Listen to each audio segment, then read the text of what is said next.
A gente está recebendo hoje aqui nos estúdios do Conexão Sociedade um tema que não tem nada a ver com o que a gente está tratando até agora. Nem sei se eu vou conseguir desenvolver bem, né? Porque são os cuidados durante o desenvolvimento motor e emocional da criança. A gente está recebendo para falar sobre esse assunto a psicopedagoga do Colégio Vitória Régia, Paula. É Gide ou Guidi que eu falo? Gide. Gide.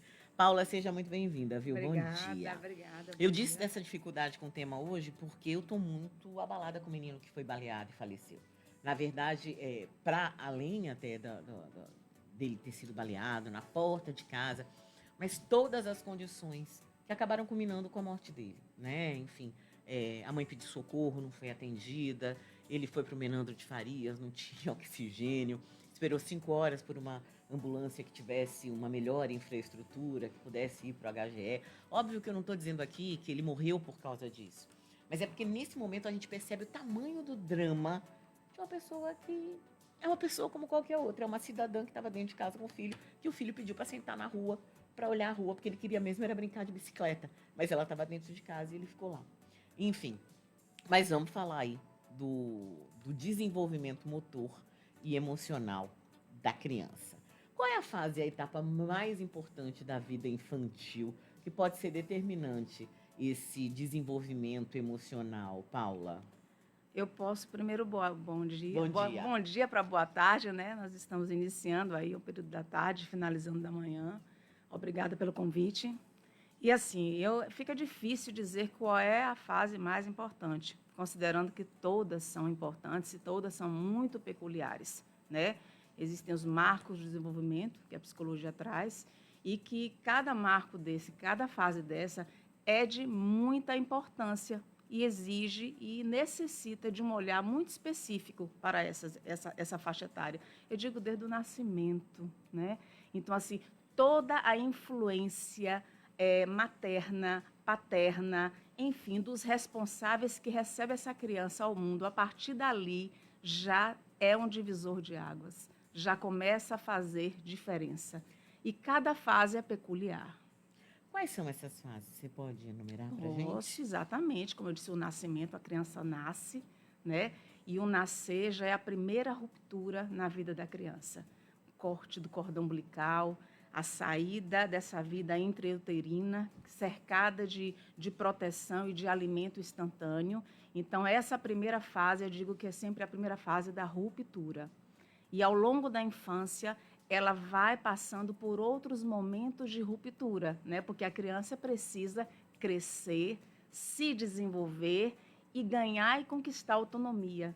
E eu digo que o primeiro choro dessa fase já é uma busca, uma caminhada para essa conquista de autonomia. Ela está gritando, ela está chamando a atenção para uma necessidade nata dela, né? E eu digo uma necessidade psíquica, uma necessidade natural do alimento, do aconchego, do acolhimento, né? E aí vai essa fase dos primeiro mês, segundo mês, terceiro mês, que quem é mãe já sabe, que é rodeada e cercada de necessidade real de cuidados. E esses cuidados, eles se estendem, contudo, eles começam a ser reduzidos ao longo da educação infantil. É quando a criança começa a engatinhar, começa a caminhar, e aí vai a fase do primeiro aninho, do segundo aninho, do terceiro aninho, e cabe à família ter o discernimento de fazer as podas nesse período de crescimento e desenvolvimento da criança. As podas no sentido de permitir que essa criança cresça, autorizar o crescimento psíquico dessa criança, o crescimento emocional dessa criança. Porém, é a maior dificuldade das famílias nos últimos tempos, porque a gente percebe que existem, por incrível que pareça, crianças 7, 8 anos sendo tratadas e conduzidas dentro do seu âmbito familiar como crianças de 3, 4 anos no que diz respeito à proteção, a estímulo, a cuidado. Nós criamos filhos para o mundo, né? O filho está sobre nós para os cuidados, para o preparo. E aí eu vejo cada vez mais a necessidade das famílias serem orientadas nesse sentido. Como é que a gente encontra esse meio termo, né? Porque tem algumas famílias, e essa foi até uma discussão aqui também, que simplesmente soltam os filhos, talvez até muito cedo, né? Teve uma senhora que disse aqui, porque tem criança com 2, 3, 4 anos, abre aspas, largada na rua, brincando na rua, só de calcinha, e aí me parece que talvez seja muito cedo para uma criança ficar sozinha, né, na rua. E, por outro lado, você está dizendo também que existem famílias que, abre aspas, sufocam uma criança de 7 anos que já precisa ter uma certa autonomia. Como é que a gente encontra, Paula, esse equilíbrio? São os extremos. Esses extremos é muito percebido e observado. Ou eu solto demais, ou dou uma liberdade demais, ou eu sufoco, ou eu superprotejo. Esse equilíbrio cada vez mais tem sido menos observado nos contextos familiares, porque as famílias, de fato, estão perdidas, literalmente perdidas. Mas perdidas por quê? Por uma série de questões, que não é o caso a gente entrar aqui, né, nessas vias, mas uma delas é a família está sufocada pela necessidade de ausência do lar, pelo trabalho, pelos problemas financeiros, pelos problemas de ordem emocional, a estrutura familiar está abalada, então ela não consegue dosar esse equilíbrio. E o equilíbrio, a palavra já diz, eu devo dar uma certa liberdade com responsabilidade, liberdade com supervisionamento, respeitando a condição da faixa etária da criança e o desenvolvimento emocional e maturacional dessa criança. Na média, Paulo, uma criança de 7 anos pode fazer o que sozinha? Eu sei que cada criança é uma criança, mas vamos aqui generalizar, Certo. colocar uma média. O que Certo. dá para uma criança de 7 anos fazer sozinha? Olha só, uma criança de 7 anos, a gente já trabalha, a gente já entende que ela já conquistou uma certa autonomia. Então, uma criança de 7 anos, você primeiro, é uma criança de possibilidade de um diálogo mais amplo. É uma criança que já tem uma expressão oral, espera-se mais elaborada, uma escuta, e é possível que essa família já tenha condições de estabelecer um diálogo. E, por meio deste diálogo, os limites do que é possível e do que não é possível. Exemplo, como você me perguntou, você gostaria de assistir que filme? Você gostaria de comer isso ou aquilo? Para onde nós poderíamos ir este final de semana para nos divertir? Contudo, toda a resposta da criança tem que ser escutada, trabalhada e refletida junto com a criança, caso a resposta dela não seja a contento de acordo com o contexto sociocultural da família. Porque uma criança pode chegar e dizer, esse final de semana eu quero ir para o parque tal, e a família não ter condições de arcar. Aí cabe o diálogo, a troca, a conscientização, mas eu digo que o diálogo sempre tem que ser o mediador de toda e qualquer situação. A gente pode perguntar para onde ou qual, de uma forma aberta, ou o ideal é a gente dar algumas alternativas? A gente pode dar algumas alternativas, a gente pode, e em algumas circunstâncias, deve. As coisas não podem ser totalmente abertas. Então, por exemplo, se eu tenho poucos recursos e eu sei que se eu abrir muito, exemplo de para onde ir, fica muito aberto para a criança, e eu sei que a criança ela sonha, ela vive no mundo, né, da fantasia, eu posso chegar para ela e dizer assim, você quer ir para o parque da cidade ou você quer ir para a praia? Para onde você gostaria de ir? E apresentar para ela o que tem de interessante em cada um desses lugares. Entende? Se eu quero que minha criança vá para um aniversário e eu sei que determinadas roupas não são tão apropriadas para esta festa, eu posso colocar sobre a cama as roupas, olha, tem essa, escolha aí uma delas. E ainda assim, nenhuma delas cabe a intervenção, o diálogo. A criança não pode fazer exatamente o que ela quer, mas precisa ser respeitada nas suas vontades e no seu querer, com toda a intervenção cuidadosa, digamos assim. E quando a gente fala em horário de fazer dever? Pronto, rotina. Aí nós estamos falando, é o que mais a gente Você quer fazer fala. o dever agora Não. ou já? Não.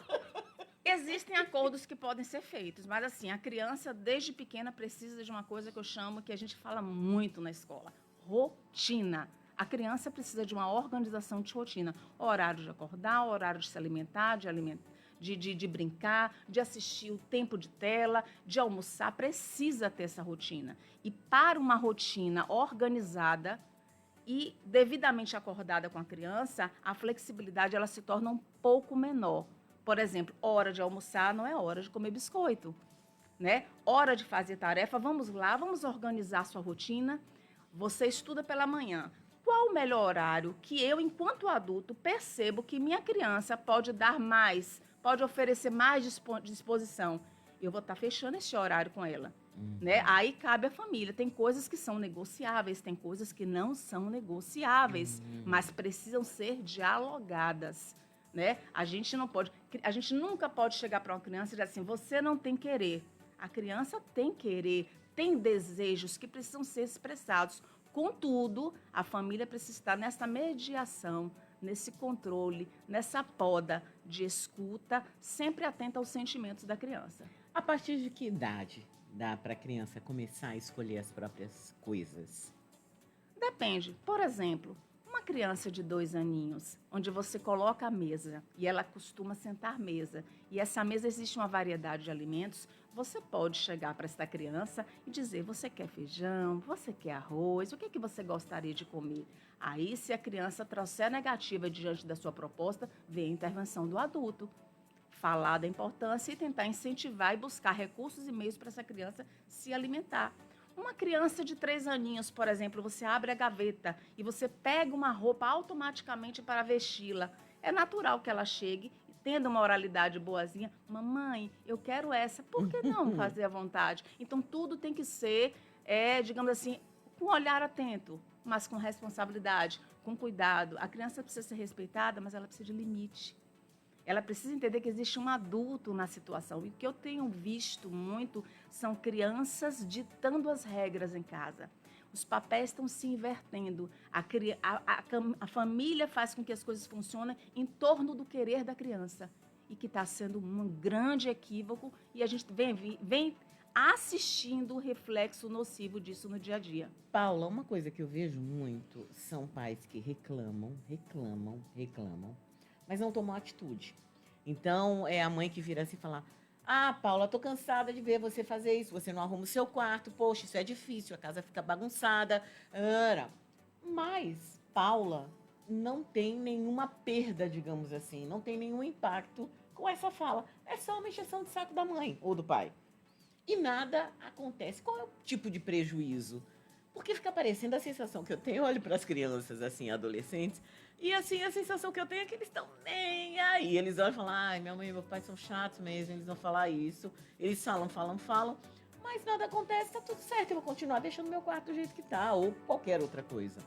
Eu digo que isso veio de lá de trás, né? A educação começa do início. Então, não adianta você ter conduzido uma modalidade de trabalho, de intervenção dentro do seu lar até um determinado momento e agora, a partir de agora, eu vou agir diferente.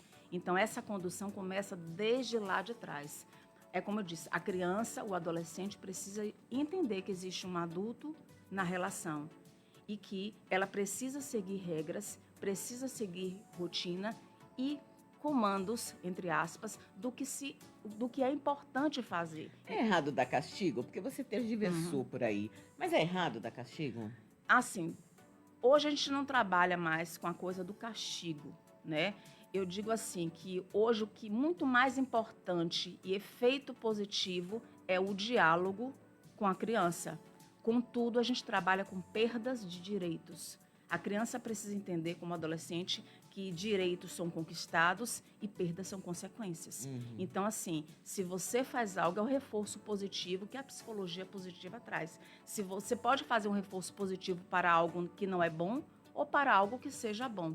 Então, assim, arrumar o quarto, fazer algo, você vai dar sua voz de comando, você vai dialogar, você vai entrar em acordos, mas existem direitos e perdas diante disso. Então, se você não arrumar o seu quarto, você vai perder o direito de ter algo. Então, a criança está resistindo em realizar uma tarefa de casa, uma obrigação, porque ela quer brincar, porque ela quer ver televisão. Não, você só vai fazer, só vai ter acesso ao que você deseja, ao objeto de desejo, se você cumprir com a sua obrigação, sabe? Então, essas regras têm que ser desde pequenininho, desde cedo, para que quando chegar na adolescência, não haja tanto impacto nessas construções, nessas relações. É possível fazer isso na adolescência, ainda que seja muito difícil?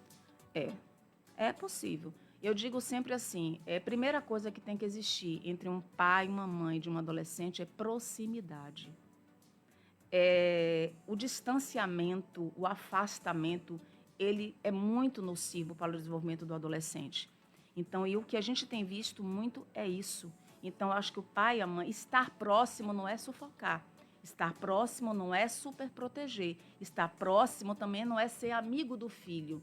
Pai é pai, mãe é mãe. Mas uma relação de amizade pode se construir nisso aí. Uma relação de confiança. Então, é conquistar a confiança, é dialogar, é demonstrar interesse pelas coisas que seu filho tem interesse.